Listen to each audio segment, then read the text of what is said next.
இலக்கை நோக்கி அடைவதற்கும் இந்த விரதம் என்பது நம்ம மனப்ப கட்டுப்பாட்டுக்குள்ள வர வேண்டும் என்பதற்காக. என் இனிய காலை வணக்கங்கள். சிவ பூஜை செய்து வில்வ இலை சாற்றி இன்று சிவ மந்திரங்களை உச்சரித்து நாம் சிவ வழிபாடு செய்வதற்கு உகந்த நாள் இன்று மாத சிவராத்திரி. தொடர்ந்து நம்ம பஞ்சாங்கம் பார்ப்போம். இன்றைய தேதி 17ஆம் தேதி 3ஆம் மாதம் 2026 செவ்வாய்க்கிழமை, தமிழ் மாதம் பங்குனி.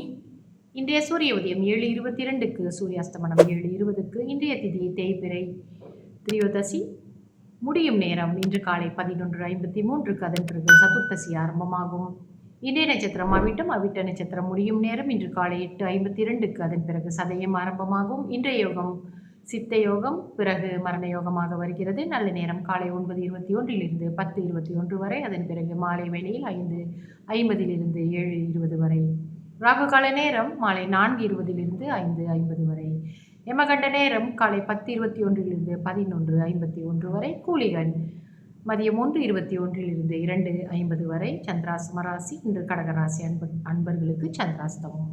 இன்றைய ராசி பலன் பார்ப்போம். மேஷ ராசிக்கு மகிழ்ச்சி, ரிஷப ராசிக்கு செலவு, மிதுன ராசிக்கு சுகம், கடக ராசிக்கு ஆதரவு, சிம்ம ராசிக்கு உதவி, கன்னி ராசிக்கு அசதி, துலாம் ராசிக்கு அமைதி, விருச்சக ராசிக்கு நன்மை, தனுசு ராசிக்கு ஆசை, மகர ராசிக்கு பயம், கும்ப ராசிக்கு பொறுப்பு, மீன ராசிக்கு வரவு. தொடர்ந்து நம்ம விரதங்கள் இருக்கும் பொழுது நாம் எப்படி நடந்து கொள்ள வேண்டும், எந்த மாதிரியா நம்ம விரதம் இருக்க வேண்டும் என்பதை பற்றி ஒரு சிறிய விளக்கம்.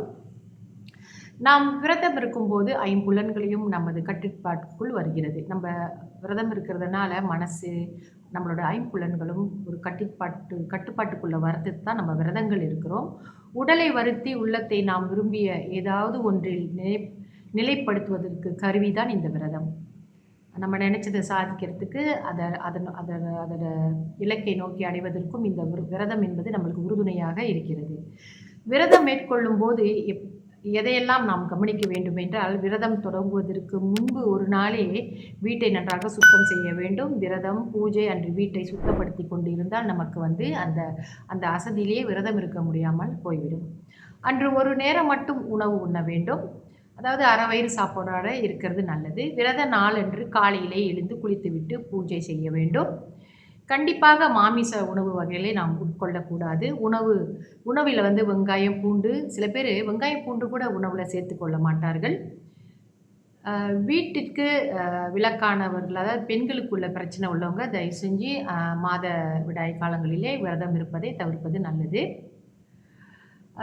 படுக்கை சம்பந்தமான விஷயங்களையும் நம்ம தவிர்ப்பது நல்லது. விரதம் இருக்கும் பொழுது தாம்பத்திய உறவு கூட கூடாது என்று தான் சொல்கிறார்கள். ஏன்னா மனப்ப கட்டுப்பாட்டுக்குள்ள வர வேண்டும் என்பதற்காக. விரதம் இருப்பவர்கள் அதை முறையாக கடைபிடிக்க வேண்டும். தொடர் விரதம் இருப்பவர்கள் பொதுவாக ஏதாவது ஒரு தொடர்ந்து விரதம் இருப்பாங்க பாருங்க. அப்போ அவங்க இடையில ஏதாவது ஒரு நாள் விடுபட்டு போச்சு அப்படின்னு சொன்னாக்கா அதற்கு ஒரு பிராய்ச்சித்தம் செய்து கொள்ள வேண்டும். அதாவது 3 நாட்களுக்கு தொடர்ந்து அன்ன ஆகாரம் இல்லாமல் விரதம் இருந்தும் என்றால் அந்த பங்கம் தீர்ந்துவிடும். சரிங்களா? எனவே விரதம் இருப்பவர்கள் மிகவும் கவனமாக விரதத்தை கடைபிடிக்க வேண்டும். ஏன்னா நம்ம மன உறுதிக்காகவும் நம்மளோட குறிக்கோள் நிறைவேறுவதற்காகவும் கொடுத்தா நம்ம விரதம் இருக்கிறோம். விரதம் என்பது நம்மளுக்கு டிசிப்ளினை கொடுக்கும். அதனால் அதுவையே நம்ம முறையாக செஞ்சுக்கணும். என்னென்ன விரதங்கள் எப்படி என்று வரும் பதிவுகளில் நான் தெரிவித்து இங்கே கூறவிருக்கிறேன். தொடர்ந்து என்னுடன் இணைந்திருங்கள். நன்றி, வணக்கம்.